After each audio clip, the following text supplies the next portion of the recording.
Hello, everyone. We'd like to welcome you to the South Jersey NAREB Road to Recovery and Financial Freedom Refocus 2020 Lawnside Virtual Hall. I have a few disclosures to let everybody know about before we start. Please be advised and know that we are recording this session. Please mute all of your mics. We will do a mass mute of everyone, but please make sure you're checking that your mics are muted. All questions, if you have any questions, you're welcome to put them in the chat box, and we will be looking over them. We will try to make sure that we will have maybe two or three, but just put them in the chat box. Make sure that you are muted. And also, while you're on, invite a friend. Tell a friend to go to SJ NAREB. We are live. And so we thank you for your time on this Tuesday, June 23rd. Avery, you have the floor. Good evening, everybody. Thank you so much for being here. I really appreciate it. Taking the time out for this, town hall. And as Tammy said earlier, it's really time for us to refocus, get back down to business with the climate of the pandemic, as well as the social challenges that we do have. It's more than it's just more time than ever that we need to refocus and get ourselves back in order. And with that, Mr. Byard, if you can just say a few words, sir. Sure.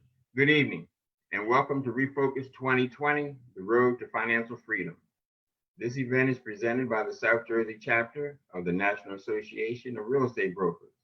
The members of this organization are true advocates of housing, and they are working very hard to ensure that access to all housing resources is shared with everyone. Believe me, with these individuals, the best is yet to come. Is Mayor Wardlaw? I wasn't sure. She's calling me now. So if y'all give me a moment. Hey, no problem at all. No problem at all. That's one of these things with this Zoom is very informal, so, we're all good. And just as I was talking to, Tiffany earlier, I got my tie on and everything, but I'm wearing shorts, trust me.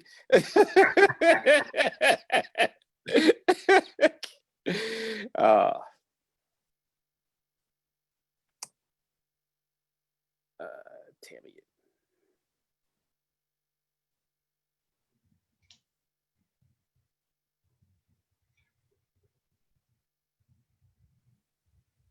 What we'll do, Jean, if you would pray, please just pray us in, please.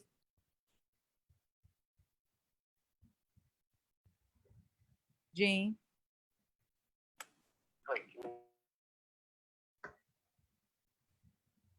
You're ready.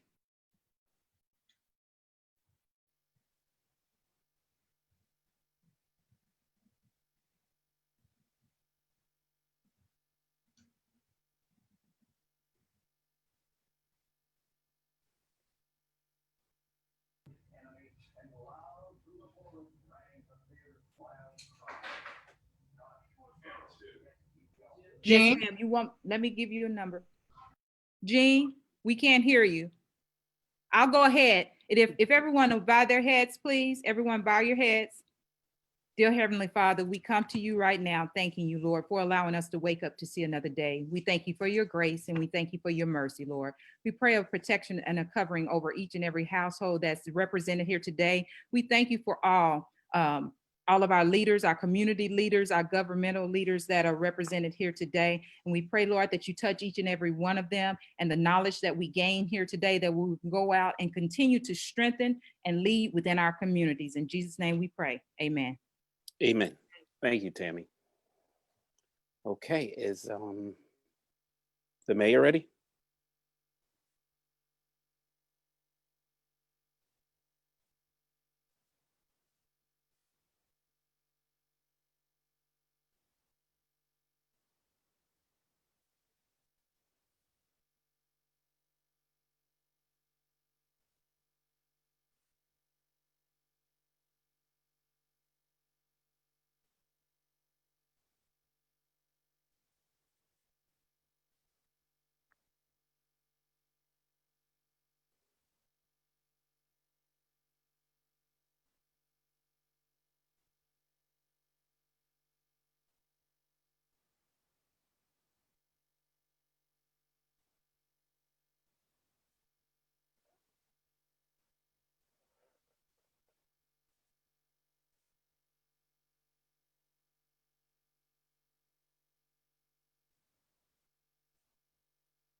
Okay. Do we have Mayor Woodlaw? Is she available? I'm trying to pull Mayor Wardlaw in. Okay. What we're going to do is, Tiffany, if you introduce who we are, please. Thank you. Good evening, everyone. Good evening, good evening, good evening. It's so nice to see everybody's friendly faces on this lovely, hot June, June 23rd. So I'm Tiffany Rademacher. I am the treasurer for the South Jersey chapter of NAREB. NAREB is this NAREB stands for the National Association of Real Estate Brokers. NAREB as a whole, the organization was created because it was a necessity. There was a time that African Americans could not join the National Association of Realtors. So we created our own association. And since then, it's not only for real estate brokers. We also have memberships for our affiliate members, anybody who is in the real estate industry. So that includes title services, mortgage lenders, other real estate agents, real estate brokerage companies that can include home inspectors, appraisers, and so on. So anybody in the field of real estate. We promote democracy in housing. That's what NAREB is promoting. Education, making sure that there are certifications and continuing educations out there in this respective field. So we will have continuing educations for appraisers, home inspectors, real estate agents, and real estate brokers. The industry, I'm sorry, give me 1 second. We want to promote an all-inclusive real estate industry. So we are always looking for new members. If you are interested, please stop by our website, which is www.southjerseyNAREB, NAREB.com, or SJNAREB, I'm sorry, SJNAREB.com, and join us. We have discounted membership up until next month, the 15th of next month. Real estate agents and affiliates, you can join $100 for real estate agents, $150 for affiliates and brokers. So that is a deal that you cannot beat. Come join us, help us make a change, help us educate people in our field. We want to be the best and brightest of the bunch. So come and join us. Thank you. Fantastic, Tiffany. Thank you.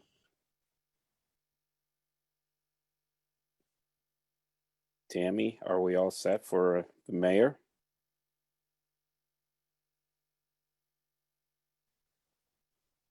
Okay, everyone, technology beat the man today. So we have Mayor Wardlow on the phone. And Mayor, are you there? She just wants to welcome everyone in.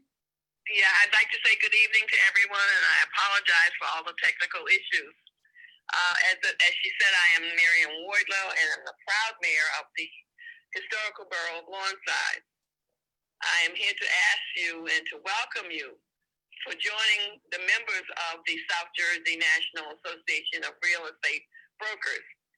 The South Jersey NAREB is a group of individuals that supports equal housing opportunities for all. I ask that you join me and the others on the call to receive the benefits and the knowledge of the South Jersey NAREB. Again, welcome to the call, and I hope that you absorb the tools that will be beneficial to the aiding of the future youth of our generation. So I thank you again, and to the Congressman, good evening. Thank you, Mayor Wardlow. We appreciate it. I'm going to keep.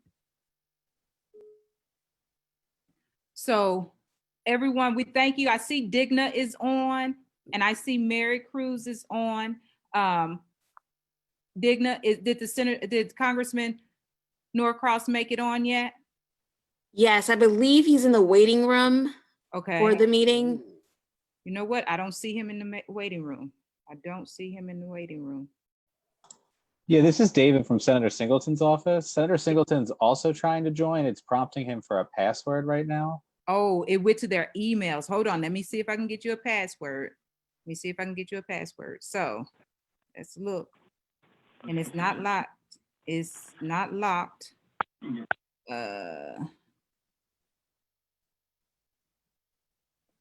At the top of your page, oh, here it is. So the password should be 386210. 386210.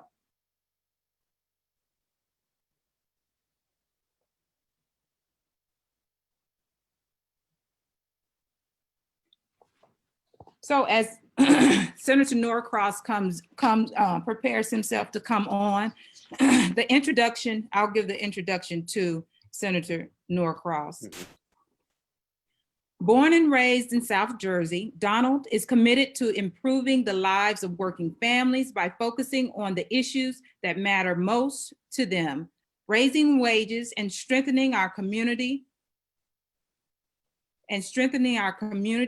our economy, ensuring affordable access to high quality education, and supporting the brave men and women that protect our nation and our neighborhoods. He knows firsthand what it's like to be a single parent, having a balanced work life, family life, and a balanced checkbook.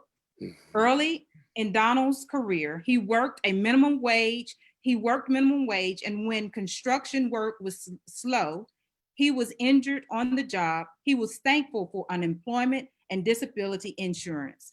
This on-the-job experience shaped his work in Congress. Now, his top priority is raising the federal minimum wage with common sense predictability over the next 7 years to $15 an hour.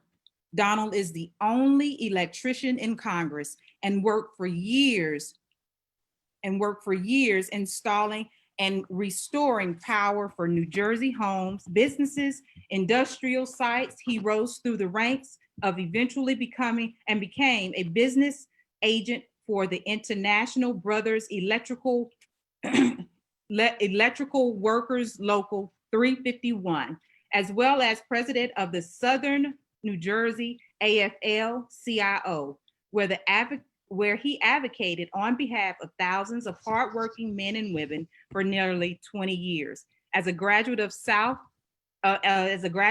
Camden County College and a skilled apprenticeship program, Donald knows we need to advance job training programs in our community. He also fully understands the value of equality, affordable education, as well as a member of the New Jersey legislature. He played a key role in the historic higher education reforms that established New Jersey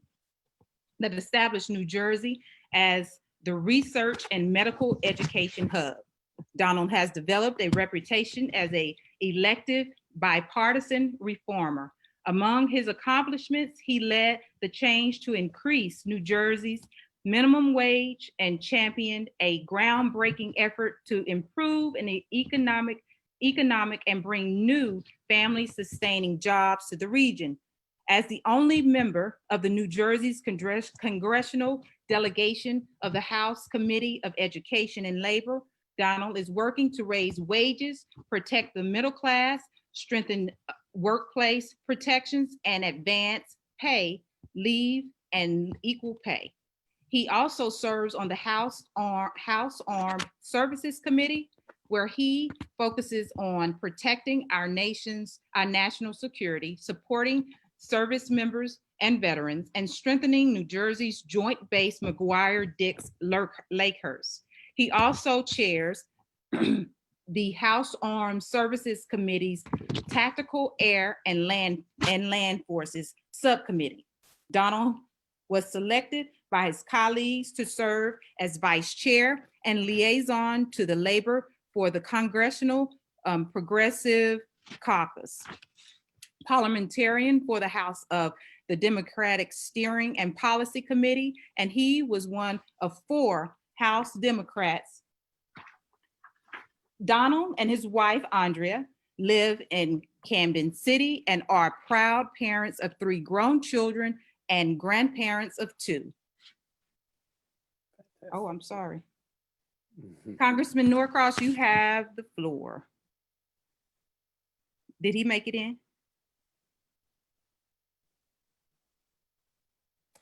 Hi, Tammy. It's Digna again. Just a little difficulties. Forgive us. He'll be on in the next few moments. Okay. Well, I have the introduction of Senator Singleton, so everyone can move along their way. Make sure we're doing everything okay. We're doing good. So everyone is is Congressman Norcross. So Senator Troy Singleton has devoted his life and public service in government, political, and policy posts at all levels. His rapid rise to the highest level of management in New Jersey legislature and as an elected official is a testament to his widely praised talent as assessing and developing and implementing clear and pragmatic responses to major public policy changes. Senator Singleton graduated with a degree in business administration and finance from Rowan University. He began his career as legislative director for New Jersey Assemblyman Herb Conaway and Jack Connors in the district he would come to represent. He was honored to then serve as Deputy Executive Director of the New Jersey General Assembly, Majority House, and Chief of Staff under the highly respected Assemblyman Speaker Joseph J. Roberts Jr. In 2011, he was elected to his first term in the New Jersey General Assembly, representing the 220,000 residents of the 7th Legislative District. Senator Singleton was elected to New Jersey State Senate in November 2017 and currently serves as chairman of the Senate Committee and Urban Affairs Committee, vice chair of the Senate Economic Growth Committee, and as a member of the Senate Budget and Appropriations Committee and Judiciary Committee. During his time serving in the legislature, Senator Singleton had a significant number of proposals signed into law. His primary focus is on job creation, economic development, domestic violence prevention, and expanding educational opportunities for the children of the state of New Jersey. As such, Senator Singleton has received numerous awards for his public service and legislative acumen from business, education, civic, labor, and nonprofit organizations. Along with his busy career, Senator Singleton is a devoted husband and father of 3 who has long included life involvement in his community as an essential component to his life. He is a past trustee at Rowan University, as past board member of the Boys and Girls Club of Camden County, New Jersey Council for the Humanities, the Burlington County Library Foundation, and the Garden States Arts Foundation. He also previously served as a commissioner of the New Jersey Turnpike Authority, a member of the VFW Post 3020 Men's Auxiliary, the Trenton Civilian Emergency Response Team, and a volunteer coach with the Pennsauken Youth Athletic Association. Senator Singleton currently serves as the commissioner of the Burlington County Bridge Commission and as co-chair of the New Leaders Council, New Jersey, as an advisory board member for Habitat for Humanity of Burlington County and Greater Trenton, Princeton, and as a proud member of the Phi Beta Sigma Fraternity Incorporated and the Shekinah Lodge number 32 F and AM Prince Hall affiliated. So, gentlemen, Congressman Norcross, I'm not sure if he made it on yet. If not, we would love to have Senator Singleton if he is on. Good evening, everybody. Thank you. Hello, how are you? I am well. And since Tammy took up all my time with the introduction, I'm just going to say hello to everybody. It's very rare that I get to go in front of my friend Congressman Norcross, so I'm going to take advantage of this opportunity. So I can hear you, Troy. Well, then I'm going to behave. I'm going to behave now. We're in polite company. We're in polite company. Now, I'm not going to stay in your way long because Congressman Norcross, I know, has been working diligently in Washington, D.C. on so many of these issues that I know are near and dear to this organization, which is primarily you all as being gatekeepers to the American dream, which is home ownership, as all of you know. So the work that we're doing here in Trenton is focused on something that's called colloquially, excuse me, the People's Bill as it relates to housing. And what it is and what we're trying to accomplish is, if those recall, the governor's executive order talked about a moratorium or forbearance that they were looking to put on in place for those who have been affected by COVID to have 3 additional months. Their upcoming 3 payments moved to the back end of their mortgage process, and also to help those who are renting. The challenge we have is with anything. When it's left in the hands of private companies, everyone has a different way of looking at what 3 months extension means. There are some folks who are expecting, folks, frankly, in my office hears about it every day, folks to pay on that 91st day. And if you haven't been working, it's kind of counterintuitive to think that you're going to have the money that you didn't have to pay for 3 months on day 91.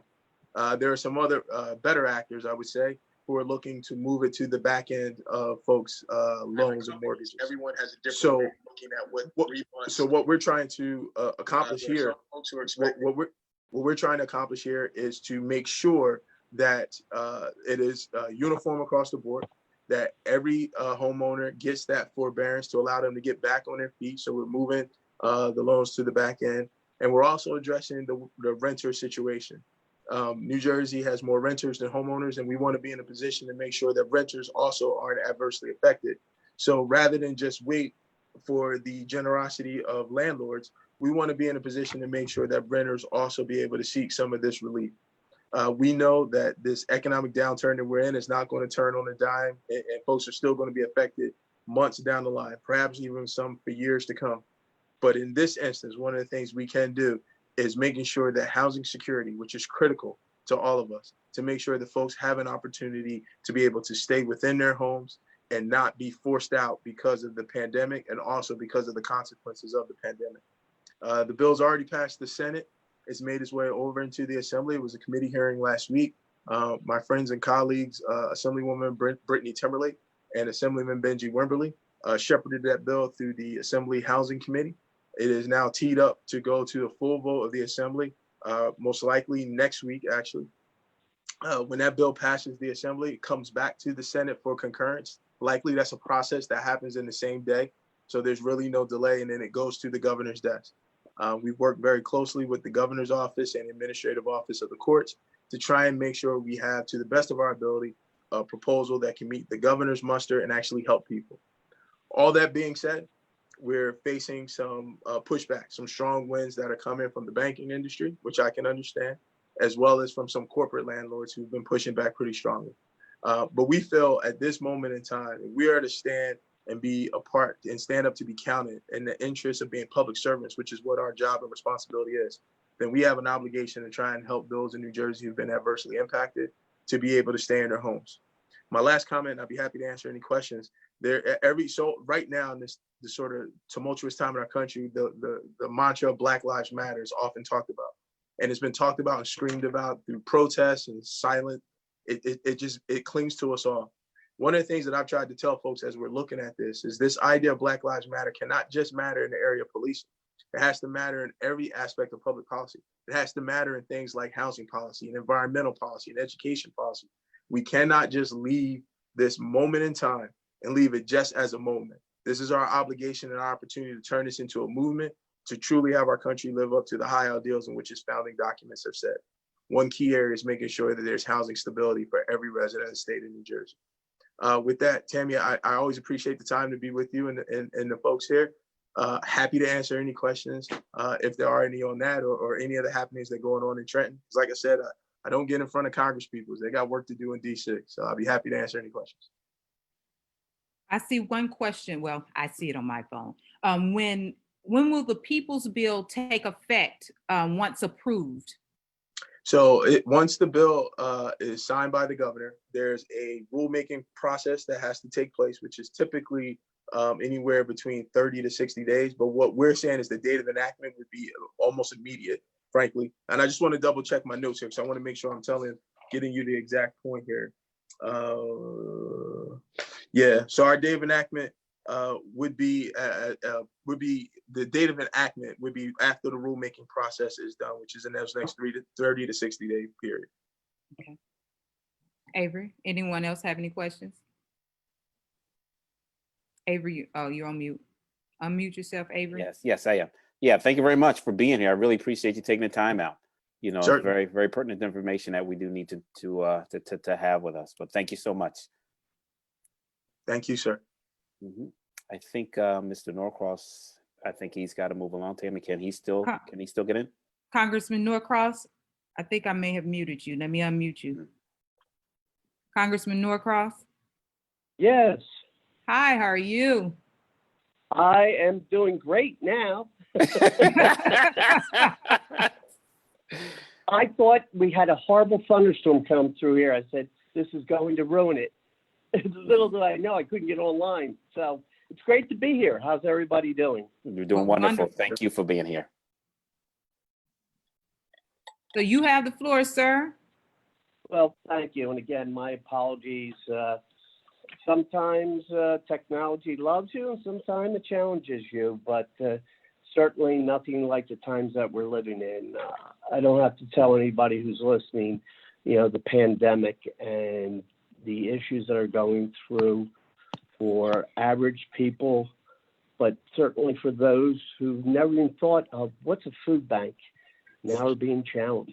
We were on the phone earlier today with the federal chair, Powell, who talked about the economy and some of the particular issues, the service sector and hospitality, and Atlantic City, which has been devastated, as so many other areas have. But he gave one statistic that was stunning. For those earning $40,000 a year or less, 40% of them have lost their jobs. Mm-hmm. Stunning. And we went from the lowest unemployment rate in decades to the highest unemployment rate in record. So that's the economy side. Then we have the health side and all the issues that are going on with that. Certainly the northern part of the state is a much different area than the southern part. And each of us from county to county have issues that are local. Thank God the southern part of the state where we're from right here has a little bit less. But I just want to take a moment because I heard earlier Mayor Wardlow is on the phone, but has been such a terrific friend and somebody who you want to talk about understanding what people are feeling and living. Talk to Mayor Wardlow. She is just one of those special people. And certainly to my friend, Senator Singleton, who has, we like to tell him, I'm the electrician, he's the carpenter. If we ever get thrown out of office, we can start a contracting business. Except don't give him a hammer. With Donald doing all the work. He's definitely the skilled one there. So yesterday was a very special day in New Jersey. Yesterday, the bar was open.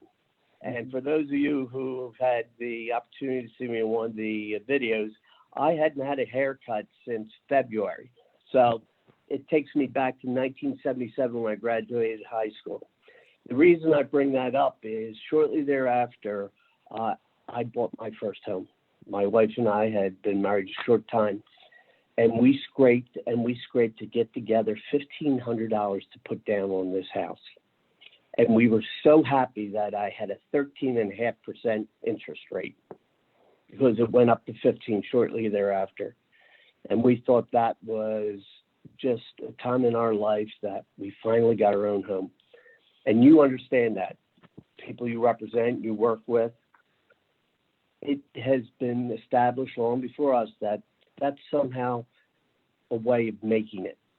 Well, that has changed drastically, and I just want to take a few moments and try to be brief what we're doing in Washington to address that and the pandemic. But you can't have a conversation without turning on the news and see the other part of strife that our country is facing now.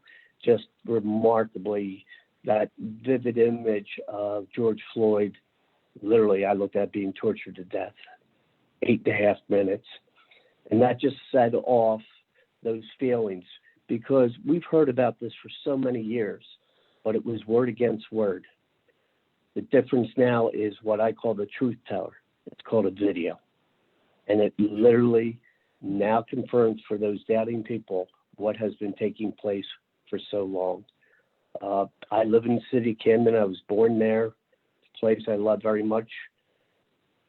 We, along with the mayor, police chief, came together to voice our outrage. And the fact of the matter is those discussions are continuing. This week we're going to vote on some bills that are going to start to address this. But in the pandemic, we know that it's disproportionately hitting minority communities. Those communities have multi-generational grandmom and granddad with you, which is a blessing until they are now being threatened because of their age and some of the issues. So we have some real challenges ahead of us. But we had this weekend, and the reason I bring this up is because of Lawnside, that history that Lawnside has been. We had a great conversation with the curator, Mary Elliott from the Smithsonian National Museum of African American History, who talked about Juneteenth, but then went right into the history of Lawnside right there. In fact, we're going to bring her up to have a special program to talk about that history and how important that is, because Lawnside is a community where people are able to buy homes, to call it their special place. So what are we doing? There are a number of issues. Joyce Beatty, my colleague, is introduced a bill, Housing Financial Literacy Act, talked about modifying the discount from the Federal Housing Administration on single-family mortgages. But more importantly, what is going on right now, our second major bill that we put out after the pandemic is called the CARES Act, $2 trillion. It was signed into law on March 27th. Talks about the things that Troy just talked about, prohibits foreclosure on federally backed mortgage loans for a 60-day period. Some people thought that was too long. We know that's going to be incredibly short. But it also provides for 180 days of forbearance for borrowers on federal mortgage loan. Now, we all understand that still leaves a lot of people out. But we went back, and the next bill that we passed is the HEROES Act. We passed it back in May. That provides $75 billion for homeowners assistance fund. We know how important that is. So it talks about the delinquency for 60 days. This bill will allow an additional granted 60-day forbearance. And we're doing these step by step.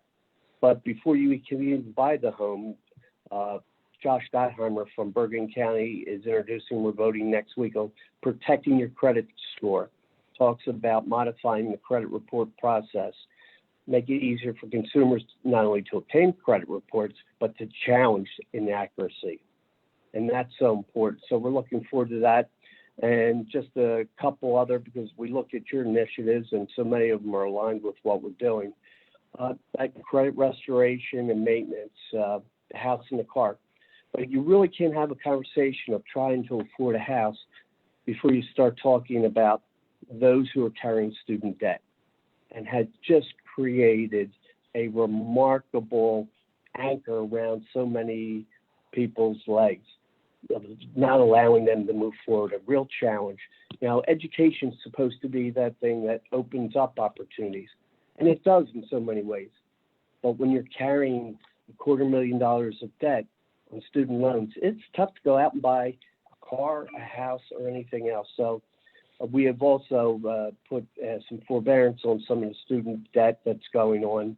But again, what we do in the House, we got to get McConnell to wake up and do this. Little by little, they are now starting to come around, because this HEROES Act has to get passed because the state of New Jersey, we thought it was tough when the SALT tax got applied to us. That state and local real estate tax has really choked us. If we don't get the money to the state, the layoffs are going to be horrific. The idea of the state going out and borrowing $10 to $14 billion, we know what's going to happen here. It's going to be a financial disaster. So in addition, the HEROES Act, the state, the county also, and the locale, each city, we already know the calculation on what they'll be getting. And nobody's giving them a gift. You know, it's important to keep businesses going. It's important to keep people. And that is what we are focused on a lot more. But what I want to do here is just stop to see if you have any questions, because we are working on so much. I could continue for quite a bit, but I want to hear from you. I need to stop answering that. Oh, so we do have some questions. Let me check in my phone. I had one question that was in reference to the People's Bill when it came to, I think this is a follow-up to the bill and when it would go into in effect. And then also they asked what people can expect at that time, I guess once it does go into effect, and then what can a listener do to support the People's Bill is one of the questions I have. I know, Clara, did you have any? That's one of the questions. I see Senator Singleton. Which one's the People's Bill? I'm not, is that the state or the federal? Troy, Senator Singleton. Yeah, absolutely. Okay. So let me take the second part of the question first about the People's Bill. What anyone can do to help move this forward. Right now, the bill is in the General Assembly, and everyone on this call who lives in New Jersey are represented by 2 members of the General Assembly. I would ask of you, and I think the homeowners who are affected would ask of you, to reach out to your assembly members and ask them to move the bill out of the assembly. You can email all of them. Everybody's email address is the same. It all starts ASM, their last name, at njleg.org. If you're so inclined, send an email, ask them to move this bill forward and pass this bill. That's the quickest way it gets to the Senate and for us to concur and put it on the governor's desk. With respect to the timing, and I wanted to be more precise about it because I want to make sure that I got the correct answers for you with respect to the timing. The bill it takes effect immediately, and it applies retroactively to the rent and mortgage payments missed subsequently to March 9th. So in that period of the 30-day or so where they have to do rules, there isn't a delay in the sense that no one will not be eligible for it going back to March 9th. So I wanted to clarify that. But most importantly right now is this old adage my grandma would say: if you just observe, you get the government you deserve. And if you are keen on trying to make sure that people who've been adversely affected by the COVID pandemic, with now having housing insecurity, whether that's on the mortgage side or the rental side, really need you to raise your voices and be a part of the chorus, asking the assembly to move it forward. Thank you. Let me see if I had any other questions. In addition to the People's Bill, what other initiatives to assist unemployment impact of housing, the unemployment impact of housing are out there? Well, I think this is probably a 2-part question. I know the Congressman talked about this with the HEROES Act, and there's a conversation I know he's been leading on about trying to get additional stimulus into the pockets of everyday citizens, as well as in the state government. But more broadly, the governor recently did an executive order that codified legislation that we had sitting on his desk to do a $100 million rental assistance fund for renters is one piece. The other component on the unemployment, which has been the bane of my existence, to be frank. I think government has not done its job with respect to making sure that folks who are applying for unemployment have been able to get it in a timely enough fashion to move it out. Every day we beat on the Department of Labor asking them to do better. They now have a call center set up, as well as having additional individuals who are now processing unemployment claims. But as the debate in Washington talks about additional stimulus, everyone knows that $600 additional money per week, per check per week, that pandemic relief that ends on July 31st. The congressman can probably talk better to about that than I, about the efforts to look to see it and expand it. But efforts like that combined, as I said, with that rental program, and I talked about that $100 million fund to help us stabilize renters, are some of the things that we're doing here in the state of New Jersey. Thank you, Troy. Exactly that. So the $600 per month is in addition to what you would normally get out of the Department of Labor. $600 a week, I'm sorry, ends in July. However, the extension on benefits will stay in place, but that's only for a state portion. When the HERO Act, if it's signed into law, that would also extend that $600, plus an additional $1,200 per person stimulus like the original, what they call the CARES Act. And that's incredibly important. And I will take from the federal side a little bit of the blame for the delay that's going on in the New Jersey Department of Labor. But the big reason that has occurred is because first time in the history of our unemployment system, we're taking care of the gig workers, those self-employed folks, those small businesses that were able to collect. The challenge there wasn't whether it was the right thing to do or the wrong thing to do, because we're past that. A matter of trying to get them to fill out what the unemployment forms are designed for was not them. So the going back to show what income you had became very challenging, and that literally took weeks. I'm going to say, Mary's on the line from my office, probably 85% of the calls in my office, and we peaked out close to 800 phone calls a week. 80% to 90% were all about unemployment.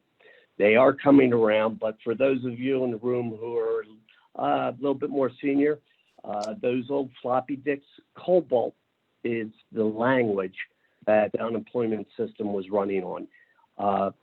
I don't think there's anybody under the age of 50 that ever dealt with that. So they were challenged. And plus, the highest unemployment ever in the state of New Jersey. They had to get people in, get them. So I tell you all that, and that's great to hear. But if you're one of the people who have not received that check, none of that counts until that check comes, because it's a matter of survival. So, Troy, thank you for doing what you're doing over there at the Department of Labor. You know how important it is. Absolutely. Well, gentlemen, we appreciate your time very much so tonight. We have our our national president, Mr. Donnell Williams, who is on the call as well for the National Association of Real Estate Brokers, NAREB, and he has joined us tonight. He's been listening in. I know he's had a busy day for today. So, President 31, do you have any comments that you'd like to make? Good evening, everyone. Greetings. Senator Singleton, how are you, sir? Well, I'm well. Good. I'm just, it's such a pleasure to come down and say, well, not come down, Zoom in, South Jersey chapter. I love my cousins in South Jersey. I'm so excited that you guys are thriving and prospering and fighting the good fight. We are at war. We're at war with a virus. We're at war against racial inequality. We're at war against prejudice. We're at war. And the way we choose to fight this war, get involved, is not physically and not, we need to fight it financially and economically. Okay, so we want to be smart. We want to leverage our votes in Congress. We want to do all of these things. And I'm thinking that New Jersey can be a pilot state for any new initiative, just like we launched Housed in the Car, just like we launched Rosie, just like we launched Civic Engagement with Realtors Referral Network across the country, connecting dots, just like we have this bid national, putting our properties on where our people can get to them first to stop gentrification or at least slow it down. We can do it. I've shown you that we can do it. We can do it. I want to say that I appreciate your efforts, and I'm here for you, and you already know that, whatever the national office can do, because hey, we all came up together. We all came up together here. So right. I am excited.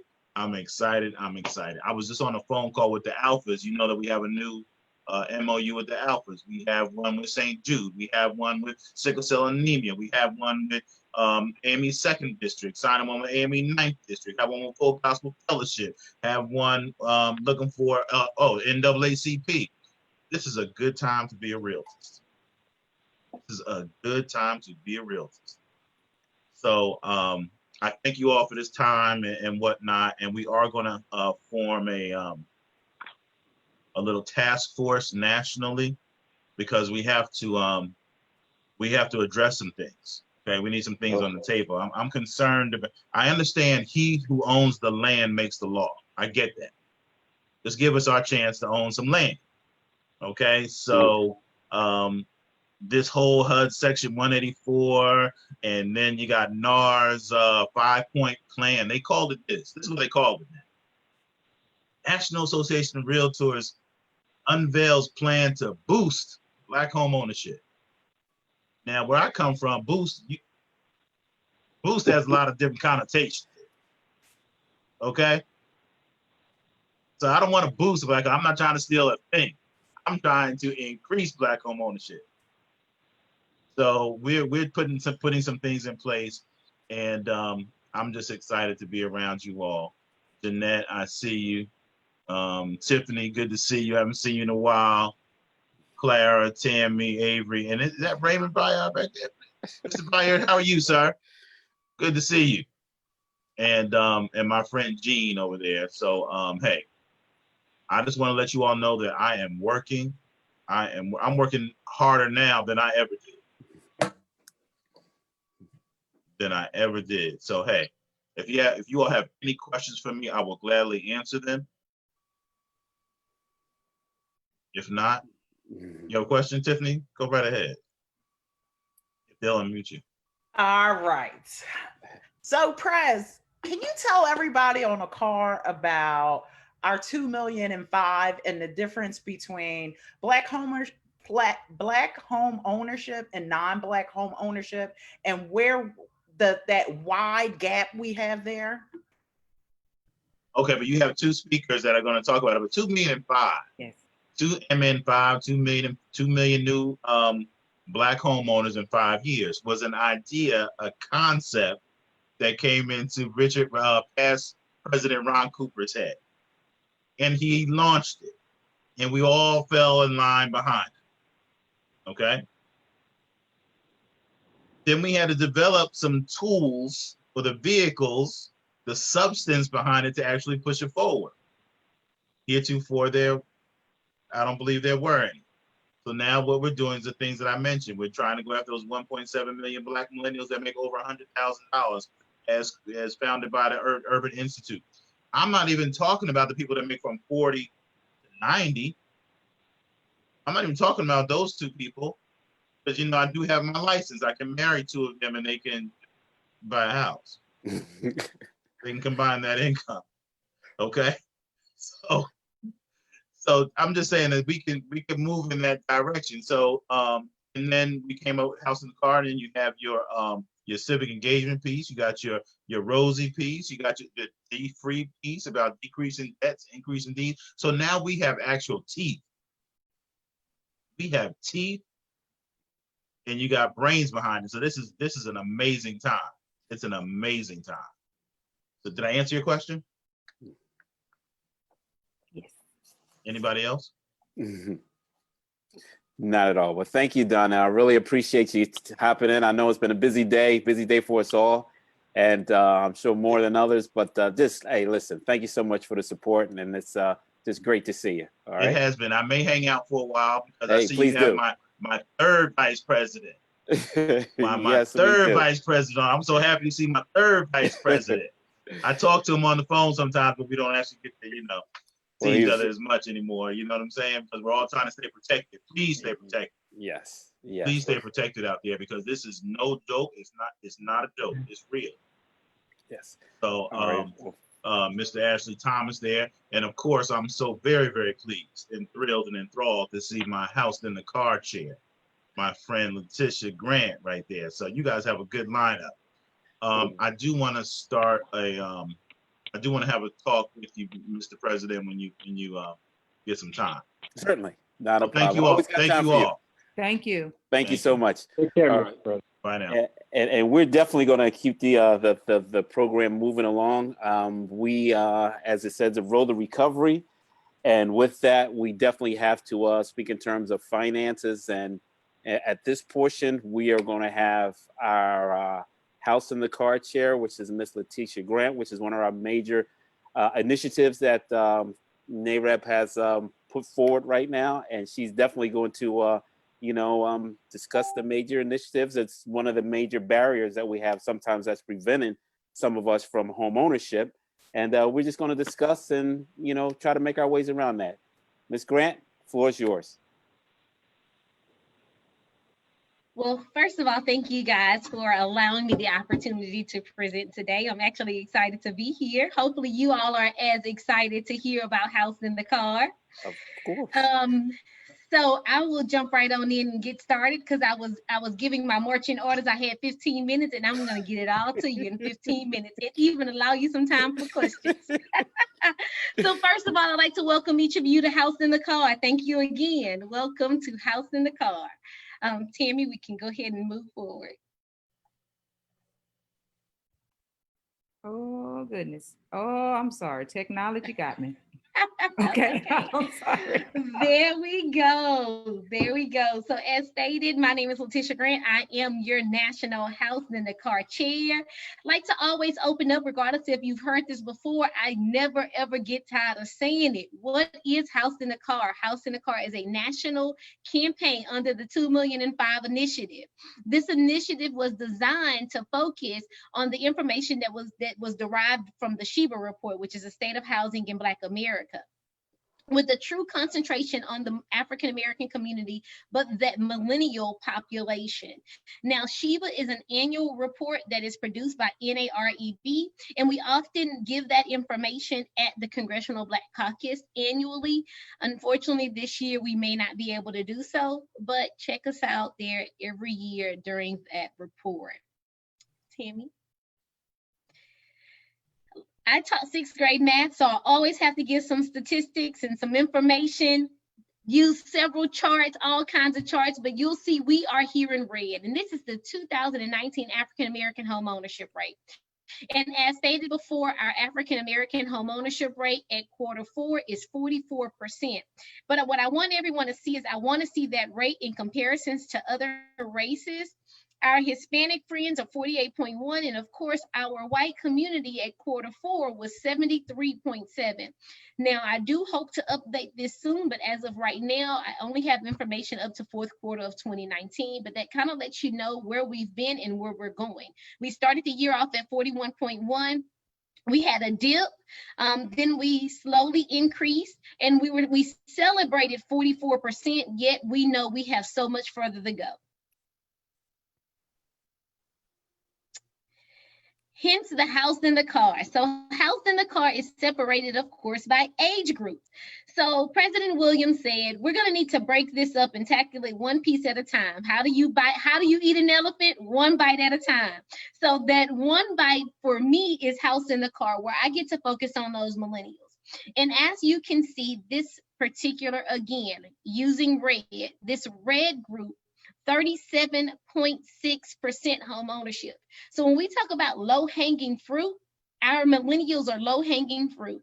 If we can get them to increase their numbers, overall, we can increase the trajectory of African Americans, period. And that's the one group that we have the largest area of focus. Next slide.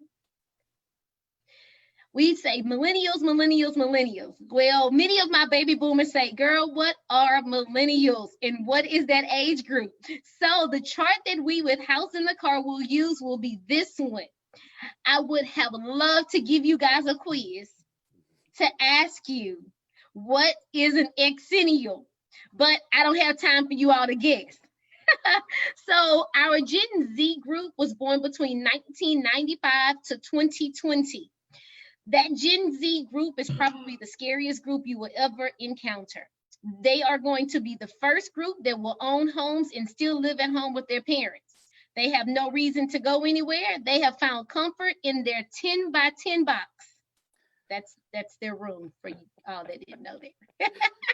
So they're not concerned, but What's ironic about this particular group is that they have found the need to invest in real estate. Investing is one of the areas that they are tackling with. Many of the younger group, that particular Gen Z group, they have shown great interest in owning real estate as early as high school. And so we want to make sure that we do focus on them. But then we have our Gen Y group, and our Gen Y is our millennials, and that's the actual group of focus for us with Housed in the Car. Our Gen Y is also, of course, known as millennials, and they were born between the year of 1980 and 1994. Now, in the event you were trying to guess, what is an exennial?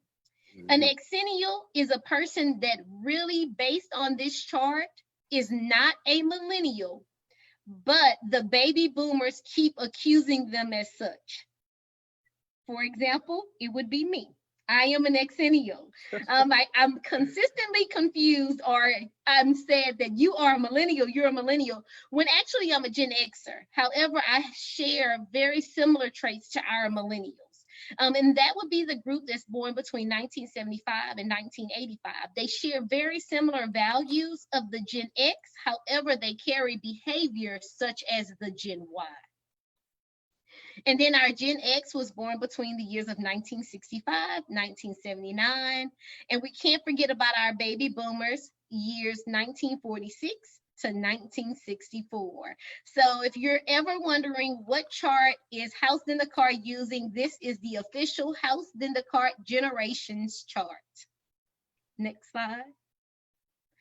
What is our strategy? What did we do to come up with the information that we've come up with? Many of you have seen us out there on Facebook, Instagram, with our lives, with our Zoom broadcasts, but we had to do something to get here. So we identified areas that were heavily populated with millennials. We completed a study and we analyzed the data. And all that means is we just asked them, what do you guys want? What are you trying to do? And then we sat back and we did something that's very important to this particular generation. And we listened to them. This generation, they want to be heard. They want people to listen to them, understand what they're saying.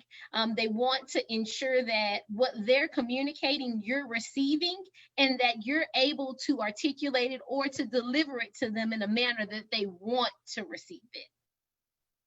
Next slide. The Housed in the Car approach. Again, as I stated, in understanding that this particular group is unlike any other group, we must what? Meet them where they are. And where are they? They're on social media. They're in small focus groups, colleges, and they're at home with their parents. Now, I'm here to tell you, if I were to give this exact same presentation, even though the age gap isn't that wide, if I were to give this exact same presentation to a Gen Z, it's going to look very different. Gen Zs, where millennials are texters, they may not talk on the phone, they're more texters. Gen Zs don't even do that. So I'm really concerned about their social skills. Texting is not one of the things that they do often. Even though they can do it very quickly, but if you send them a text from an unidentified phone number, you are unlikely to get a response. Next slide. Social media, 90.4% of millennials use social media. That is a very, very high number. So we understood very quickly that if we want to reach the millennials, we had to be on all social media platforms, not just one, but every last one of them. There's been some research that has stated millennials are more likely to be on Instagram than they are on Facebook. But we want to reach 100% of the 90.4 millennials that are on social media. So we are on Facebook and Instagram. They are on social media an average of 2 hours and 38 minutes. Now, growing up, networking was important for me. Again, I'm an exennial. We wanted to go to places to network so that we can meet people, so that we can earn more business, so that we can work with people that we like. Well, guess what? Social media is their social networking platform. So where you would get dressed up and go to for a cocktail, they're going to be on social media. Okay, Tammy. Small focus group. Our target group is not waiting on anyone to come out and save them. They're actually creating the platform to save themselves. So you will find them in small focus groups. And in these small focus groups, they're having discussions with each other, amongst each other, on how to change their future and the future of their children. Even though they're waiting until later in life to have children, they are still concerned with our future. Of course, you're going to find them in colleges and universities. This group is reported to be the most educated young adult group. However, guess they feel overwhelmed with the home buying process. And I can understand that. This process is overwhelming. So how do we connect with them? These are the questions that they've had. They want more information on financial literacy. Remember, many of their parents were potentially from the Gen X, the Generation X population. So there are a lot of things that they were unable to teach their children about financial literacy education, home buyer education, budget assistance. This particular population of individuals do not want to go into home ownership with heavy debt. Surveyed, about 35% of them know someone or was directly impacted by foreclosures. They were the oldest individual was 23 years old during the time of foreclosures. Therefore, they saw foreclosures and they don't want that to happen to them. They are very, very concerned with understanding their credit and how credit works. Now, this is a very important quote. And this quote is taken from my son. And he says, I'm just getting out of school and I do not want to sit in a class for 8 hours. It's not just him, ladies and gentlemen. It is the entire population. They do not want to sit in an 8-hour class. So we have to make it convenient for them, which is why House in the Car launched the online class, and you have the ability to take the class at your leisure. Of course, many of them at home with their parents. The car in House in the Car is simply the vehicle that's preventing you from home ownership. And unfortunately for our community, because it takes us longer to graduate college, that means that we incur more student loan debt. So that vehicle not only represents the car specifically, but that vehicle represents student loan debt, credit card debt. But for us, the top two will be student loan debt and car debt. So we can't stop reaching their parents. So do not discontinue that home buyer education class, because you may find their parent sitting in the class, taking the class for the child that's at home. Next slide. What tools do we have to assist you? Housed in the Car has virtual tools for our millennial group. This group is reported to complete research before seeking a professional. It has been stated that they are going to contact a professional, but only after they have done their research. So we need to provide them with the tools that produces accurate information. Pre-purchase counseling, which is that online class that you can take at your leisure. Budget tools. We have an online budget calculator on the Housed in the Car website, and the FICO estimator, which is one of my favorite tools. And with that FICO estimator, it will ask you 10 questions. You answer those 10 questions, and it'll give you a range of what your credit score is. I tried it, and it is accurate. The tools can be found on housedinthecar.com. What else are we doing? If you haven't seen us on social media, myself and Stephanie is the campaign manager of House in the Car. We have Millennial Talk Tuesday and Homeownership Changed My Life, along with our Super Series Tuesday. But these particular two events are taking place where we interview millennials. Millennials are more likely to share information with their peers, and their peers are more likely to listen. Any questions? Any questions, Tammy? No, I think LaTisha did a wonderful job. Yes, you did fantastic. Thank you so much. Thank you. I really appreciate it. You definitely brought it home, and it's once again, it's discussing these barriers that keep us from purchasing a home and moving forward economically, which is so very, very important at this climate we're in. So that was great information. And once again, I appreciate you being here. Anytime. But we definitely want to keep it moving here, and we want to go to our other dynamic speaker, Mr. Ashley Thomas. How are you, sir? Oh, let me unmute Ashley. I think I'm off mute now. Thank you. All right. Fantastic. Thank you so much for being here, sir. And Thank you very much. And I just want to let everybody know Ashley Thomas. He's the third vice president of the National Association of Real Estate Brokers, and he's well on the path to be a national president. And we're just so very, very, pleased and happy that you're here tonight. And Mr. Thomas is going to talk to us as one of the other barriers that is, strapping us with, debt, and that's going to be student debt, and how we can do in order to help get past it, what we can do to manage that and help us, move along financially. So, Mr. Thomas, you have the floor. Thank you, President Huff. And I first want to thank you for inviting me to be a part of this great conversation this evening. And I want to thank our president, President Williams, as well, for his continued leadership in the programs that we have. It's very exciting, as he stated earlier, about we actually have the teeth. The student loan issue has been an issue that we've been trying to tackle for some years, and it's a sliding scale. So, but first, before I even dive into that, I do want to acknowledge and just say hello to my Jersey Realtors family. Usually around this time of the year, we're getting ready to pack. I'll see you guys in a couple weeks. And unfortunately, 2020 had other things in mind. But we will be together soon again. And until then, I guess it's a Zoom instead of a expensive plane ticket. So with that said, LaTisha, you did a wonderful job. I'm honored to be on the panel and be speaking right behind you. I will want to jump in right away, and I know time is limited, and I'll try to. Not only is time limited, I'm in California, so I'm 3 hours behind you guys. So I'm still awake. I'm still in the office. We can do this for a couple more hours, but I'll be mindful. I'm on the East Coast. Okay. All right. So we're gonna go to Tammy. I sent the other. Do you have the other one? I'm sorry. Which other one? I sent a corrected one. Oh, well, thou shalt stop sharing, and I will do something behind the scenes. You can keep talking, Mr. Okay. Ashley. Yeah, we'll go ahead and keep on going. Thank you.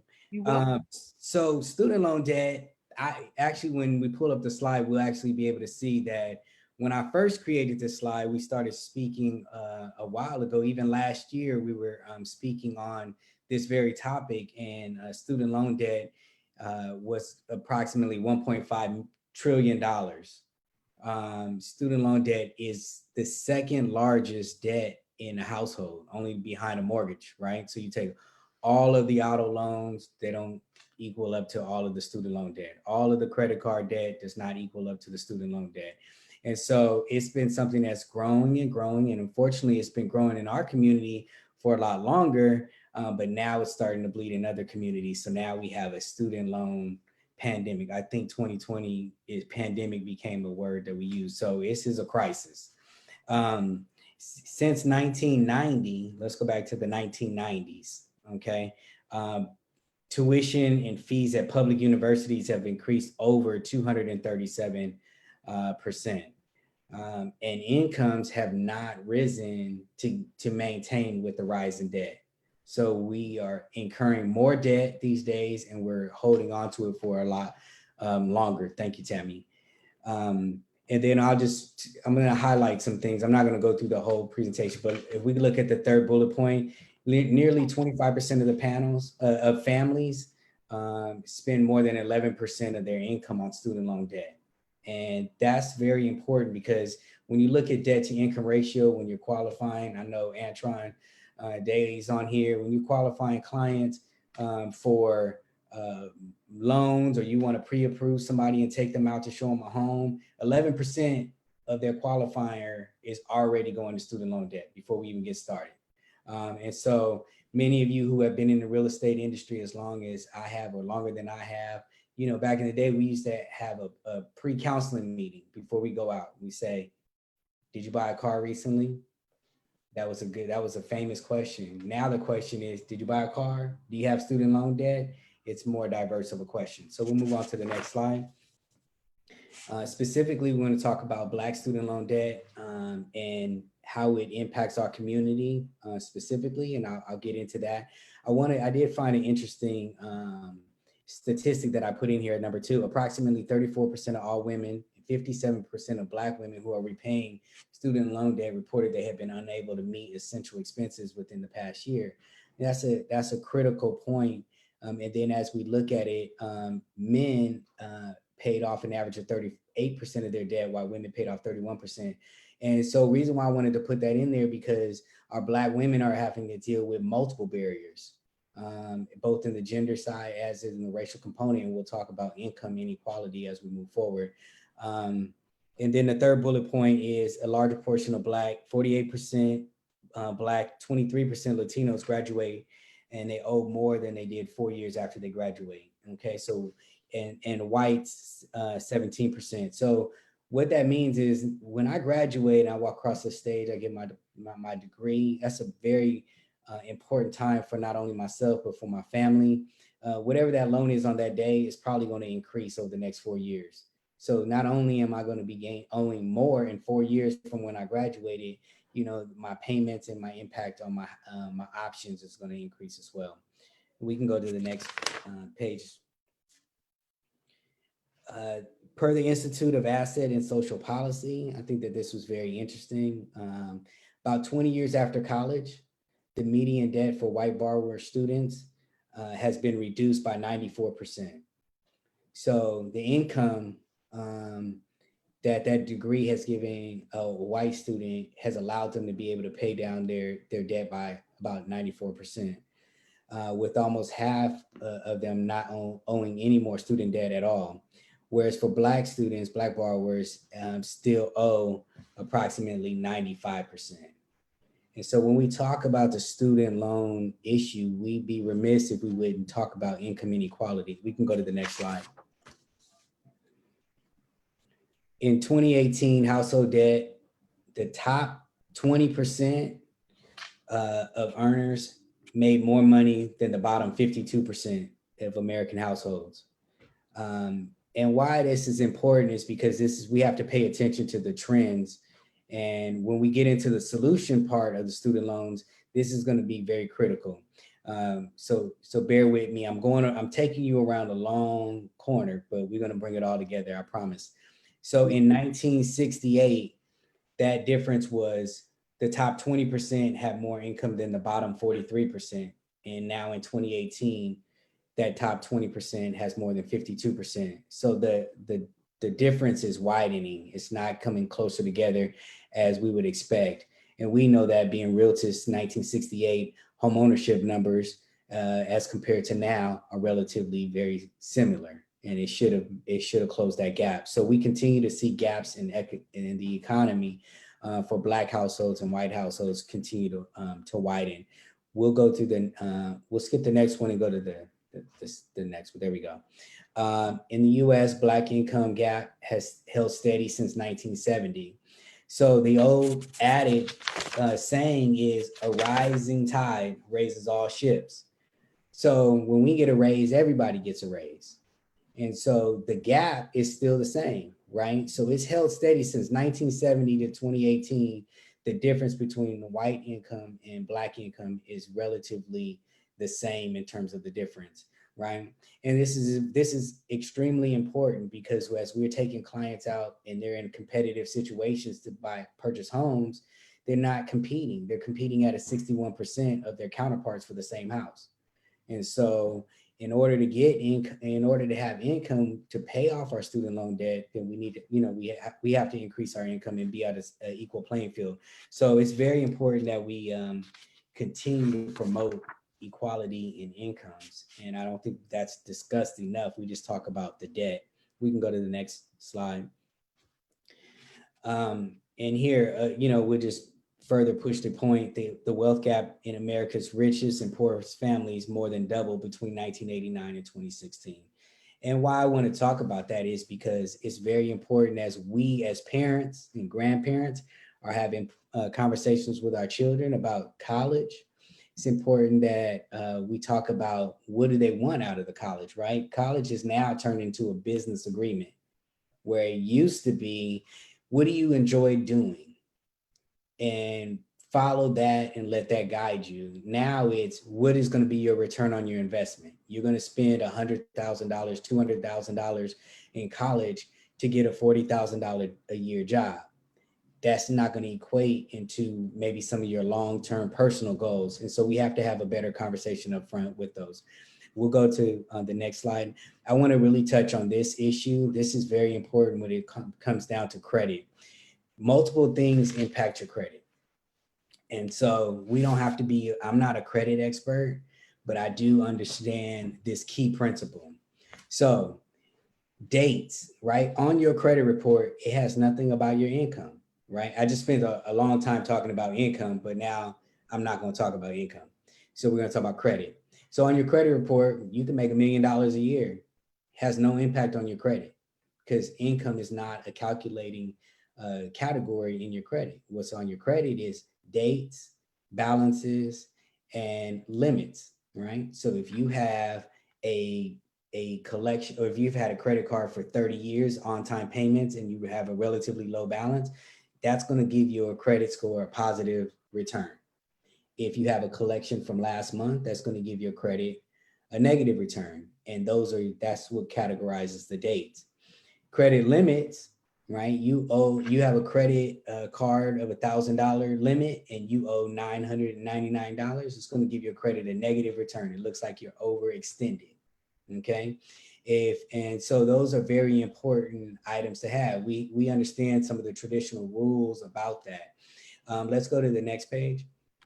And this is actually from a credit report. So if we look at the high credit limit, we'll look at the fourth column over. Thank you. We see the credit limit, right? When you took out this student loan debt, it was $20,500. And now because of deferments, deferments do not stop payments. They just tell you don't have to make the payment, but the interest is still calculating on a day-to-day basis. So now a $20,500 loan now is $24,562, right? A $20,000 loan is now $22,000, and a $17,000 loan is now $21,872. So we're moving backwards in terms of our financial solvency. And so this is very important because how does this impact my scores? Well, I borrowed, right? This is an algorithm. Credit is an algorithm. There's not someone that looks at this and say, well, this is a student loan. I borrowed $20,000 and now I owe $24,000.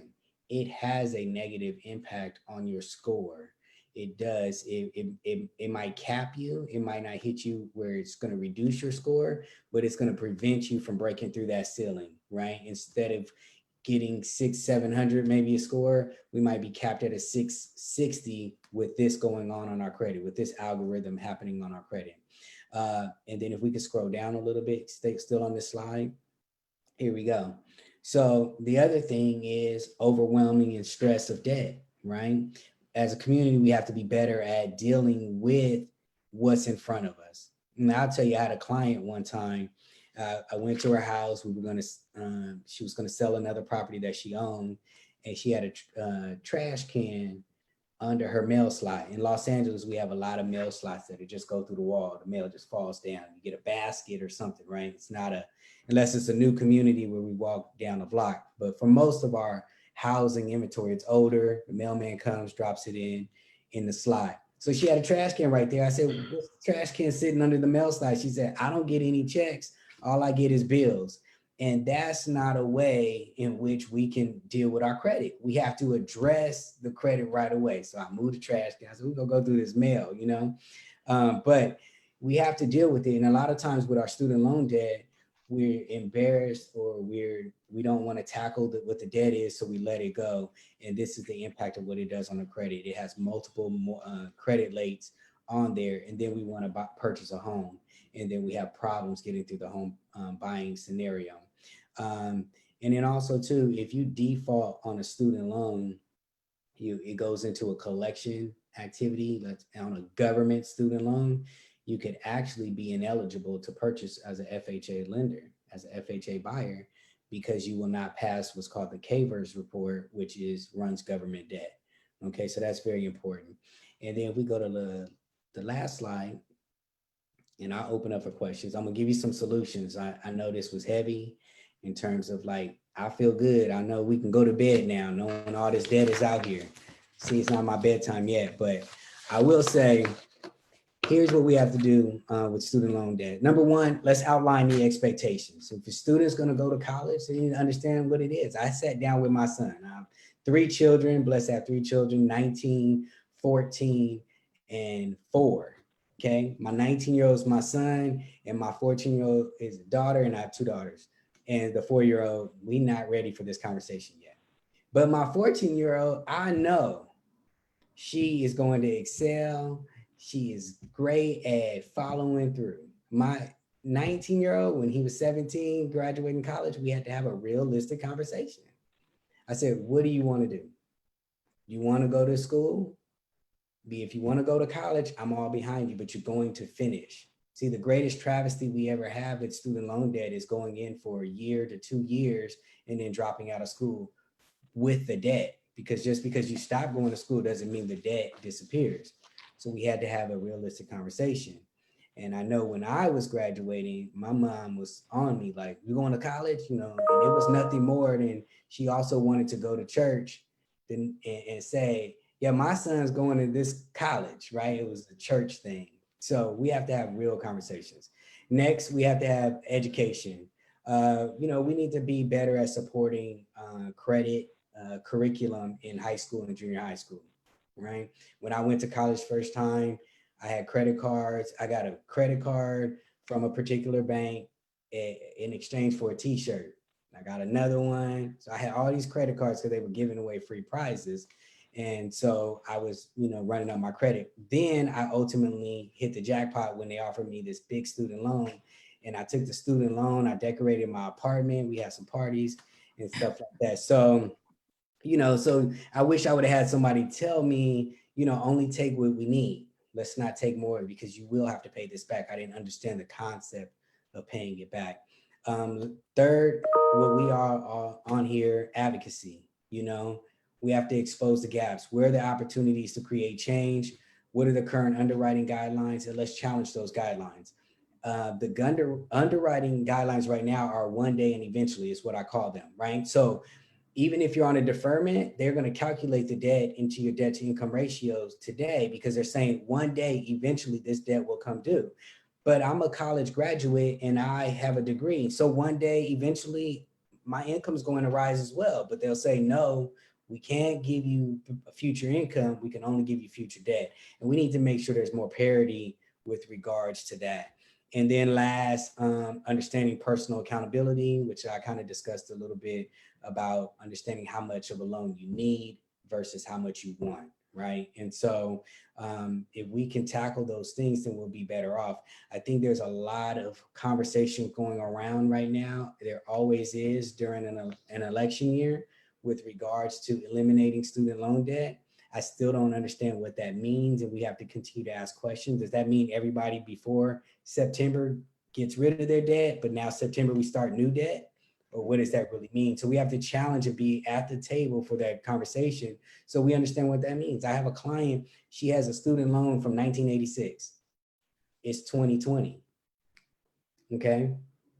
And the loan that she got in 1986 was very small. It's over 10 times greater than what she originally borrowed, right? And so that is the growing trend. And then if I can just add one last thing and I'll wrap up, is also co-signing on student loan debt is a major deal.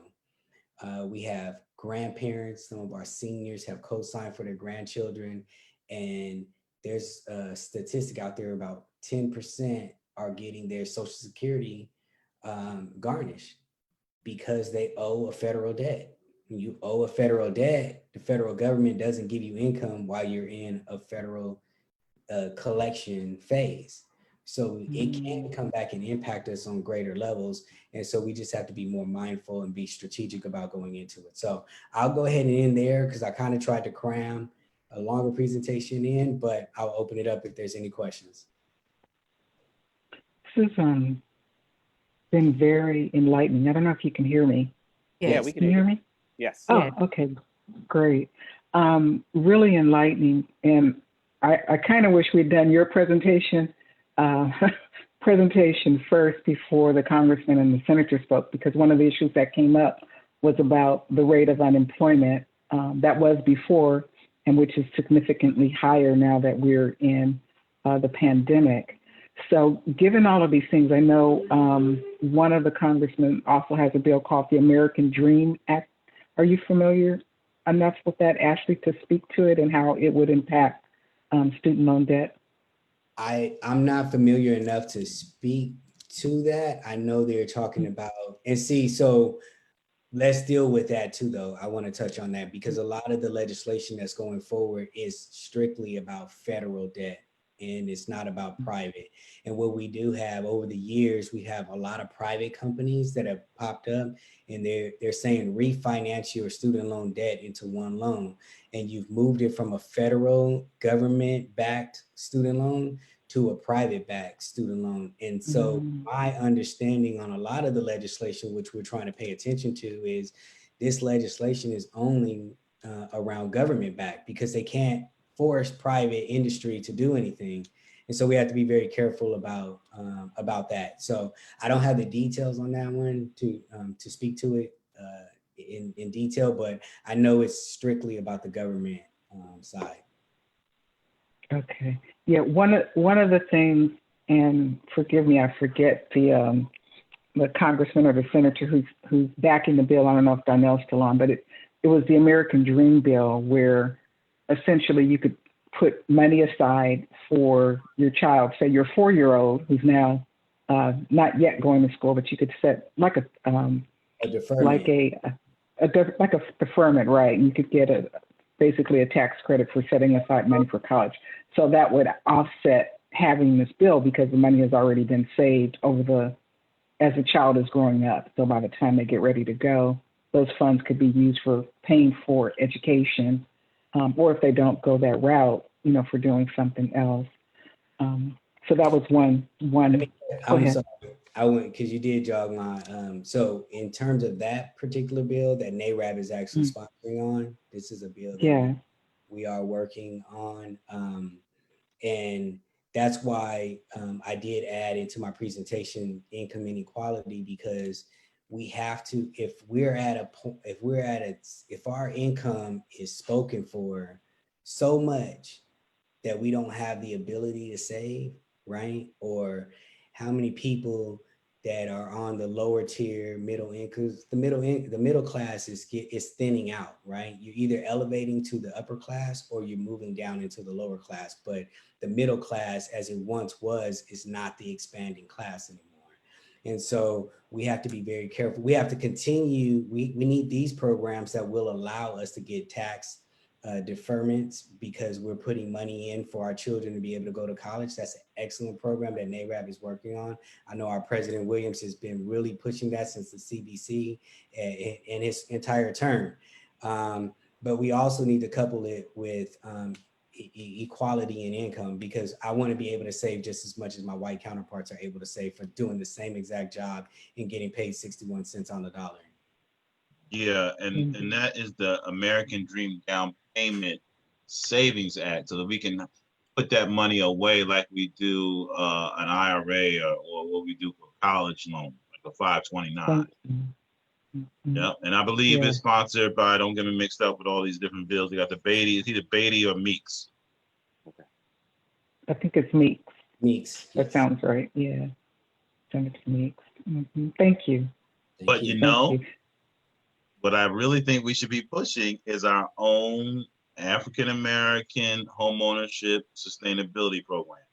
They have one for the Native Americans. So that's what I think we need to be pushing, and that's why we have these RPLs now.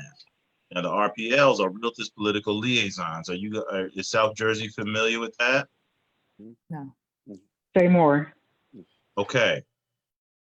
Okay, so we have this new tool that can go out, right? We just purchased that. that says, hey, we need to send a letter to Senator Singleton. Boom, we can send them all a letter.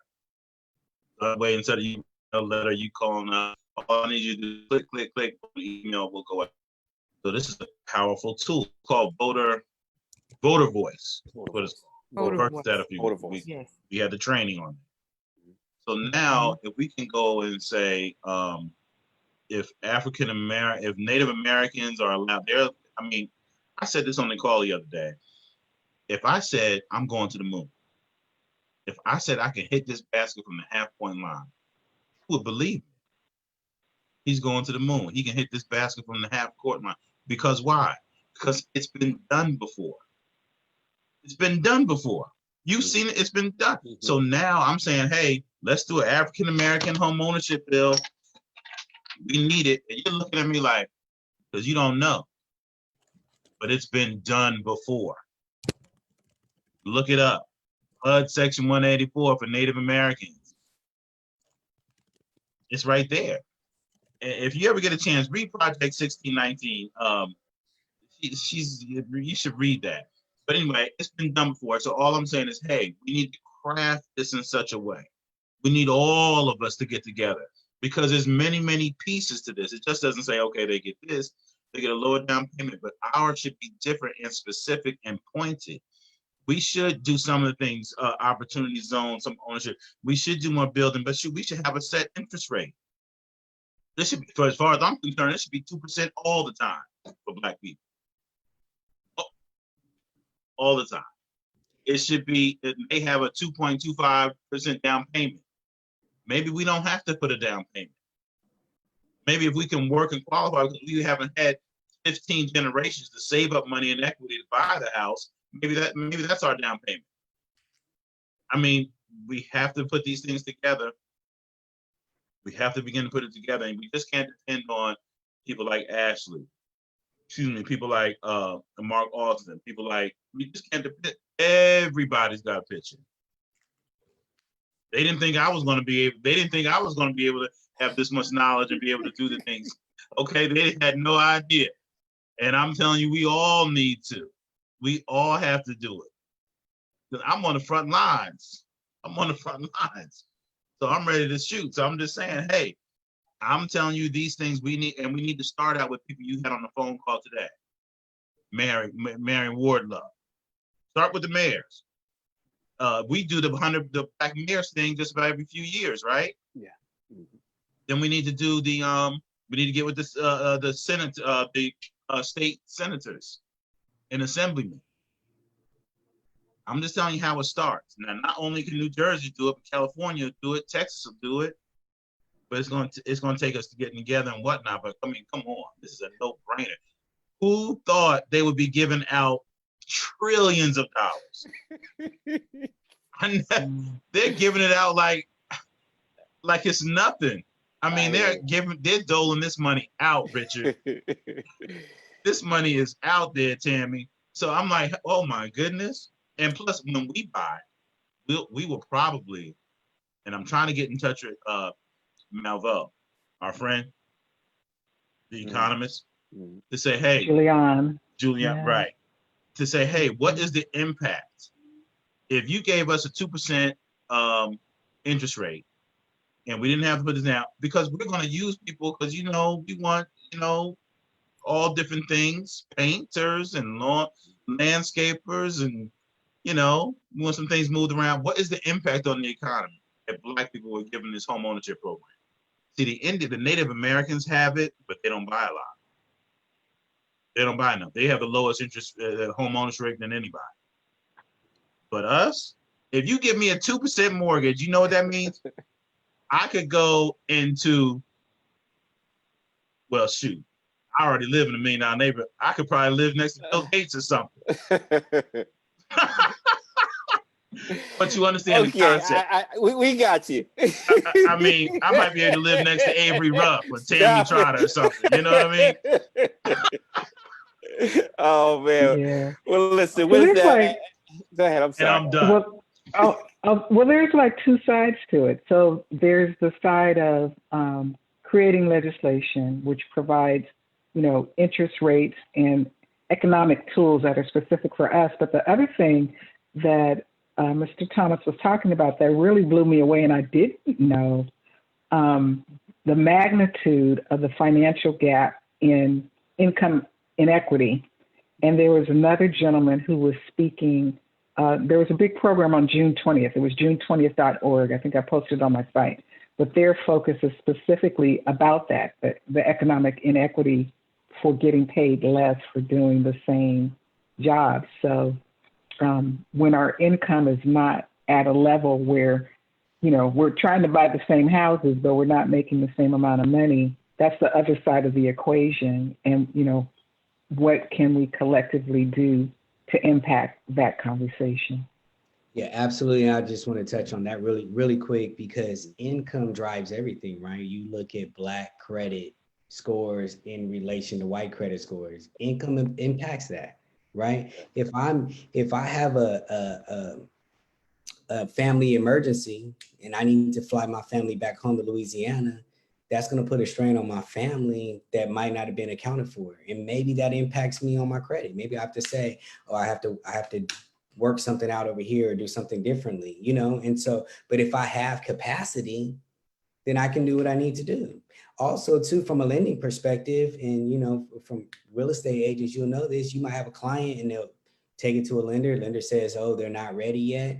And it says, oh, well, their credit is a little bit lower. And then they say, well, if you pay this off or you pay this down, your score will go up. But if you don't have the capacity to do that, then it's not even a part of the conversation. So we're really fighting for capacity. I want to be on an equal playing field with my clients as the ones on the other side. Out here, it's the west side. So I don't know what is out there. Maybe it's the north side, right? I don't know. But over here is the west side. I want the clients that come in my office to get the same type of things. And then we just have to look at the guidelines and pay attention to that. So, you know, this is a conversation that could go on and on and on. But as President Williams have stated, and, you know, I'm honored to serve under his administration, because he's very intentional about Black home ownership. And we have to be intentional about it. We cannot allow ourselves to be melted away in the melting pot, so to speak, where our issues, which are very specific to our experiences in America, to be washed away and just thrown in together with everybody and says, okay, we have a one size fit all. Because I can guarantee you that President Williams' suit does not fit me. Okay, it's not a one size fit all, but we can, you know, we got to be very intentional about what works for him might not work for me, vice versa. Okay. And I'll close there, because just like President Williams, I'm a minister too.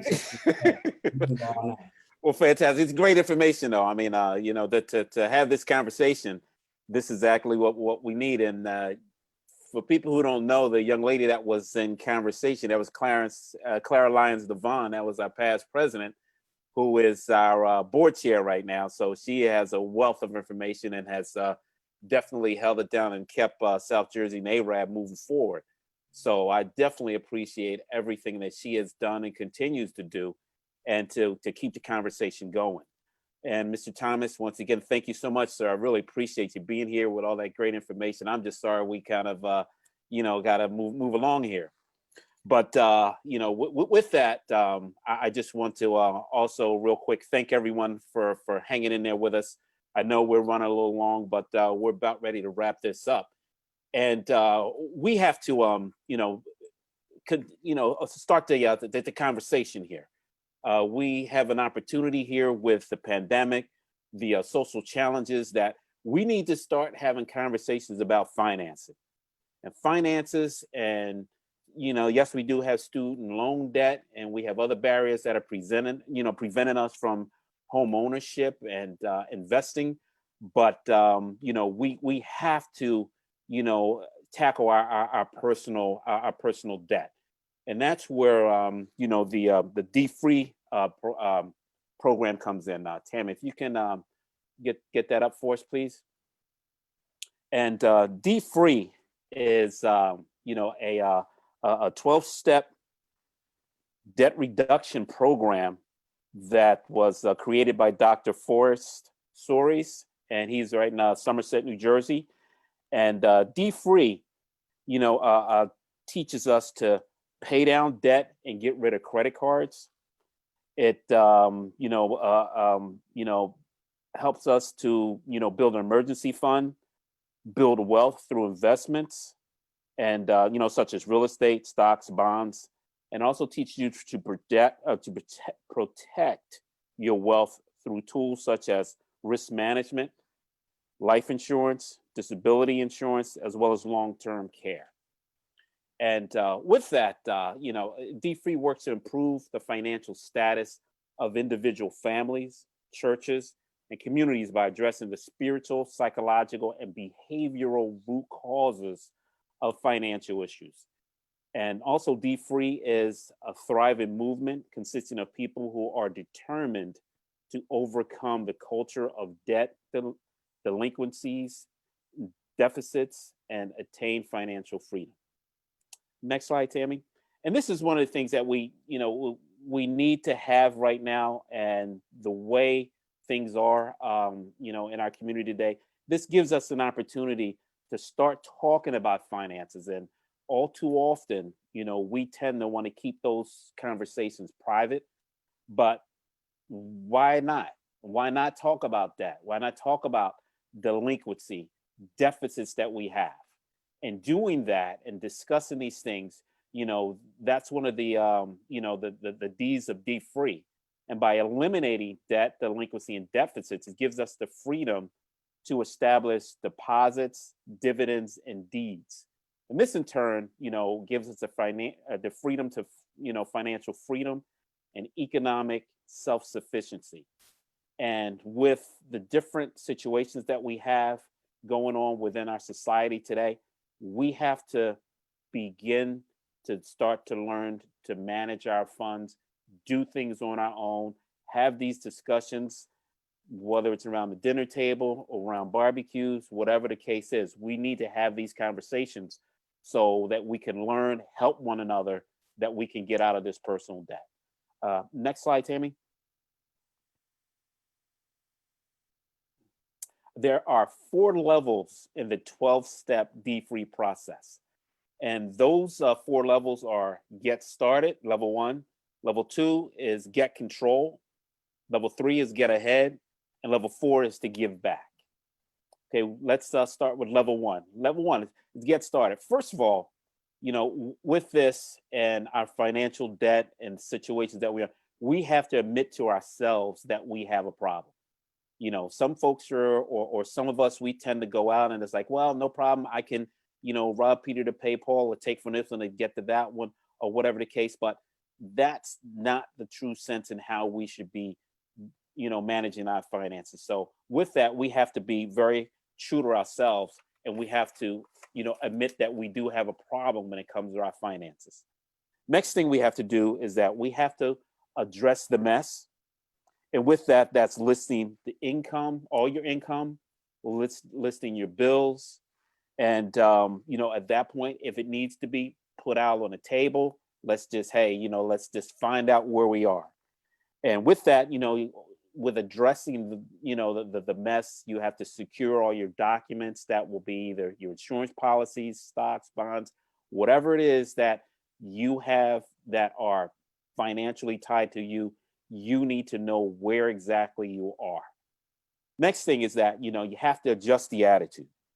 And adjusting the attitude is establishing life goals. What do I want to do? What am I trying to get to? Am I trying to, purchase land? Am I trying to buy a house? Am I still living at home? Gets back to the house and the car. What am I trying to get to? And what it is at that point is that, then you start to change your motivation. So with that, that's the next phase. So once you change your motivation and you establish your goals, then the next thing is for you to, get control. And with that, you have to start a plan. And with starting a plan is creating a spending plan, becoming accountable, and more or less that's accountable to yourself. Sometimes it's to the point where you just have to start right from the very beginning. It's Monday, I'm going to work. Well, nowadays in the pandemic, sometimes it's at home, but every single penny that you spend, you should write down. And at that point, by the end of the week, by the end of the month, you know exactly what you're spending, how much you're wasting, how much you possibly can save. And that's where, starting that plan and getting that in place. And that's really letting you know where you see, because it's very easy to put your debit card up, your credit card up. Oh, well, I'll just do this. But when you do that, sometimes you don't understand or you can't see where all your money's going. So the next step is, number 5, and that is steer the power. And with steering the power, that's where, you're starting to get control. Whatever your debts that you have, whether it be credit card debt, whether it's, perhaps, your mortgage, car note, whatever the situation is. Sometimes you're in a situation where you say steer the power. That is where you start making power payments. Now, my minimum payment may be $75 this month, but now you may want to pay $120, $130, because that way you get past spending all that money on your finance charges and you start getting to the principal. And once you start making these power payments, then you can start power savings. So once you start getting that, debt out the way, once you start see those balances come down, then you have opportunity to, begin to consider starting to save. Some of us don't have a savings account. Sometimes, some of us don't have a situation where we, have an emergency fund. So sometimes that may be just one of those little nudges that say, hey, listen, during this time point, I'm going to start putting $100 a month aside, $70 a month aside, $25 a week aside. That's going to be my emergency fund. I'm not going to do that until I reach a certain goal. So next time you want to do, number 6 is that you want to set the timer. And setting the timer is creating milestones. In other words, once I reach this point, now I can, that's one of those goals that I'm setting. I may want to, get this credit card paid off by September. Wow. That's a goal that I'm going to. September gets here. I got that paid off. Wow. I may want to be in a situation where by September, I may want to have $500-$600 in the bank. That's setting a timer. That's setting a goal, and that's achieving that goal, which this is all possible. Okay. If we can go to the next slide, Tammy. Next is, level 3. And this is step 7. And this is maximizing the margin, which is saving and investing. And this is once you start to begin to build wealth. And at this point, you've already built a savings account. You've always got those, balances down. You can, when it says maximize the margin, hey, I have this to do. I can maybe save some money here. I can maybe increase my insurance here. I can very easily, put some money aside or, save for, that rainy day fund. Maybe I have $500 in my emergency fund. Maybe now I want to do $1,000 in that emergency fund, or put that in a savings account or begin to put that aside to, for something else. Next time to, minimize the stress. Now, as you beginning to move forward and you beginning to increase your debt, now you're able to minimize your stress. And that's, sometimes it's, buying insurance. And sometimes at that point, it's planning a will, your estates, beginning to think in terms of what am I going to do as time goes on, So at that point, you're not stressed about running around working, putting in so many hours at work. I don't have enough money for this. Now you can settle down and figure out what it is that I want to do with my money. And then at this point, next is number 9, which is maintain the focus. And that is ongoing accountability. And that's celebrating your success. So by now you're in the mindset of, hey, listen, I'm disciplined with my funds. I can only do this amount. I do not need to overspend. I don't need 50 pair of shoes. Maybe I can only do with 30 or 20. But in this instance, though, this is where you just want to maintain your focus. You want to, definitely, even though you may have things under control, you just want to continue to be disciplined with your funds. Next slide, Tammy. Level 4. Now, this is where we, we give back, which is, we begin to invest in others. And sometimes that's, sometimes at church, it's tithing, it's, leading and mentoring And sometimes it's beginning to talk about the Dfree program to other folks. It's about, you know, hey, listen, you know, talking about folks and hey, listen, there is a possibility that you can live debt free, or that you don't have to maintain your lifestyle with so much debt, because at the end of the day, that's not really where we want to be at. And number 11 is, you know, ignite the Dfree living. That's training, and that's starting, you know, Dfree, you know, leading the movement of Dfree, because you've been through the program. At this point, you know, hey, listen, you know, it does work. It does take a discipline. It doesn't happen overnight once you begin to get control of what you're doing. And then, you know, finally on number 12, that's impact the culture. You know, at that point, that's where you can lead a group. That's where, you know, you can set examples. You can point to others, you know, to you know, go through the program and to, you know, be free of debt-free living. But that's just the overview of Dfree. If we can, yeah, next. And you know, Dfree is partnered with you know, NAREB, and has launched the $1 Billion Challenge Initiative to help our communities eliminate $2 million in debt in over, you know, to build savings, investments, and create home ownership. And that's ultimately what we want to do when we're saving our money. We have to learn to invest. We have to build legacy for the future. Sometimes that's owning property. Sometimes that's, you know, boosting our 401k and so forth and on. Now, who is the bill? I'm sorry, you can go ahead, Tammy. Who is the $1 Billion Challenge for? It's for anyone that wants to get out of debt, save for the future, improve credit worthiness, reduce financial stress, build wealth, and help lead others. You know, next slide, Tammy. And who can join the NAREB $1 Billion Challenge Initiative? Individuals, families and groups, partners, community and work organizations, employee groups, and you can also join through Southern New Jersey chapter NAREB. You know, and the next slide, Tammy.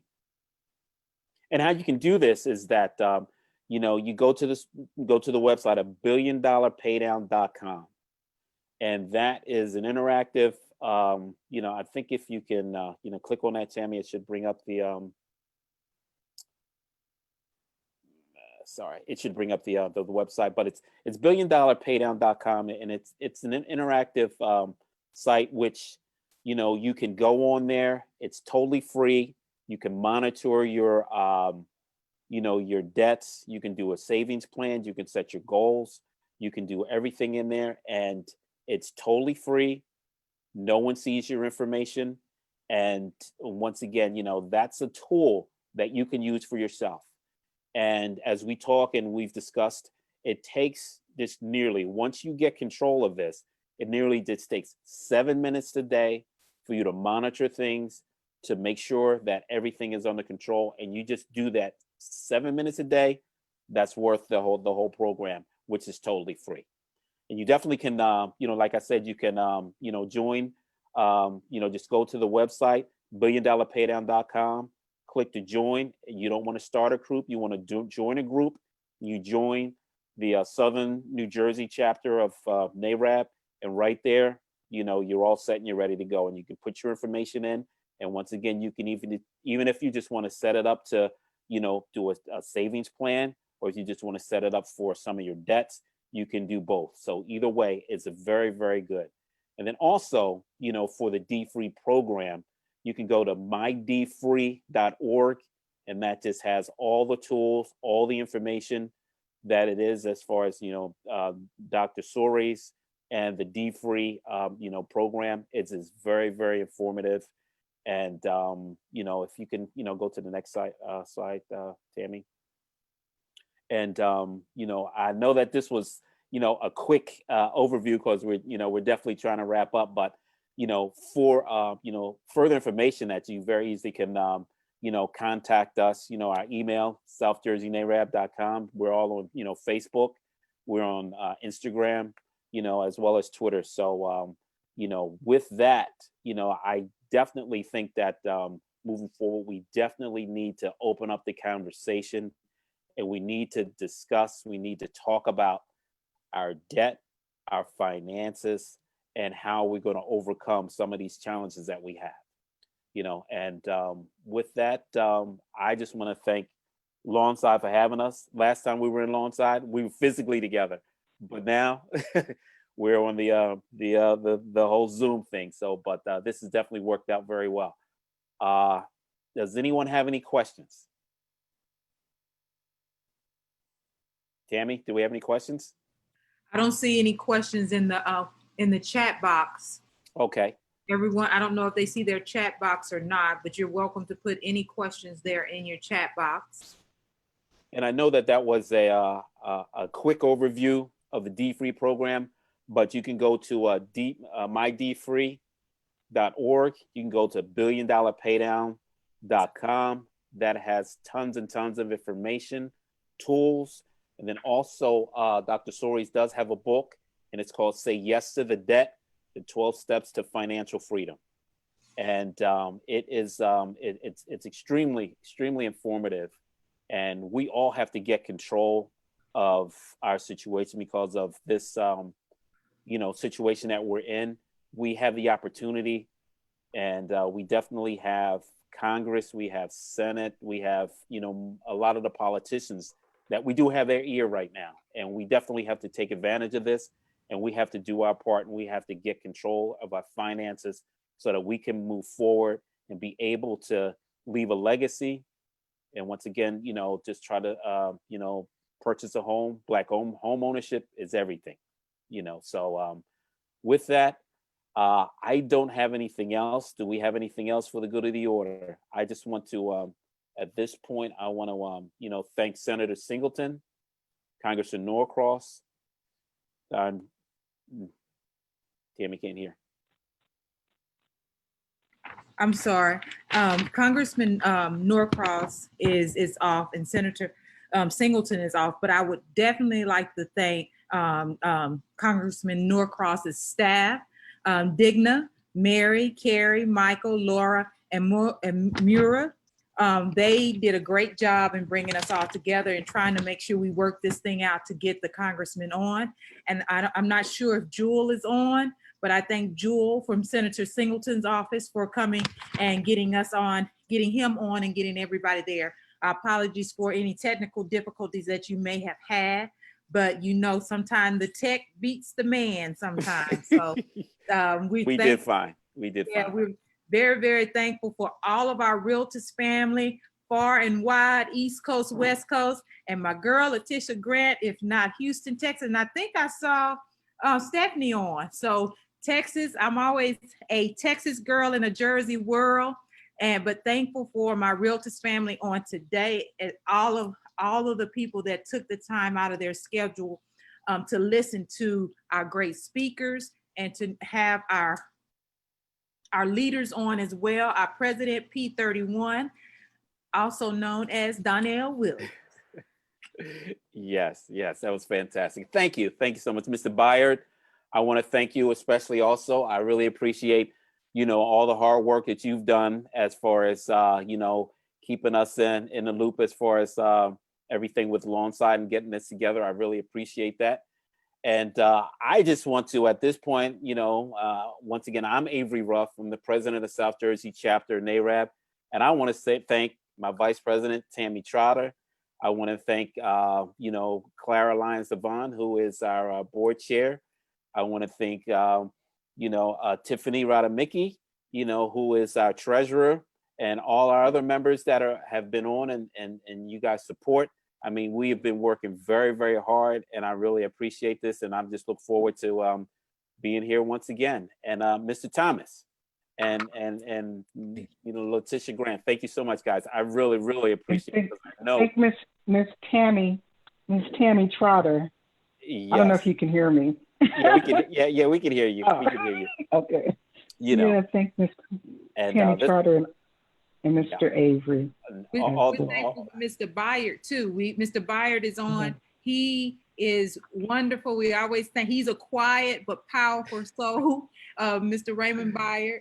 And Mayor Wardlow would like to thank everyone the Congressman's office and as well as Senator Singleton's office thank their staff as well. She was sorry she was having technical difficulties. I'm not sure if she's still on. I think I saw her call, her phone go off, but she definitely sends her thanks. And to Donnell, she wanted to let me make sure I tell you hello as well.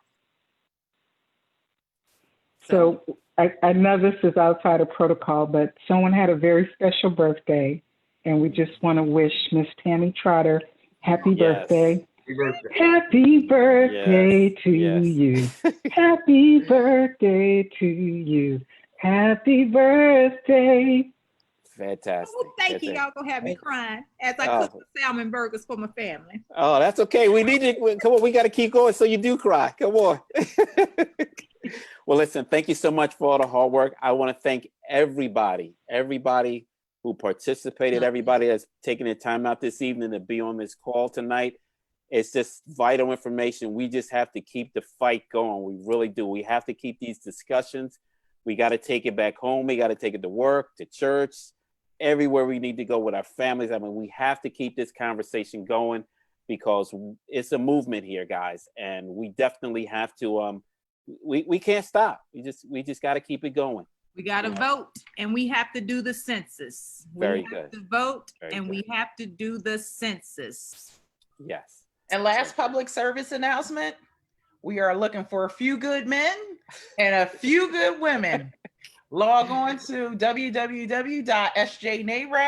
and join us. Whether you're an affiliate or you're an agent or a broker or home inspector or appraiser, if you're in the real estate field, join us. Even if you're not in the real estate field, join us. Be a resource for your community. Thank you, everyone. Thank Fantastic. Thank you. Okay, if we have nothing else for the good of the order, guys, are we good? I think we're good. All right. Well, listen, thank you so much, guys. Please have a good night.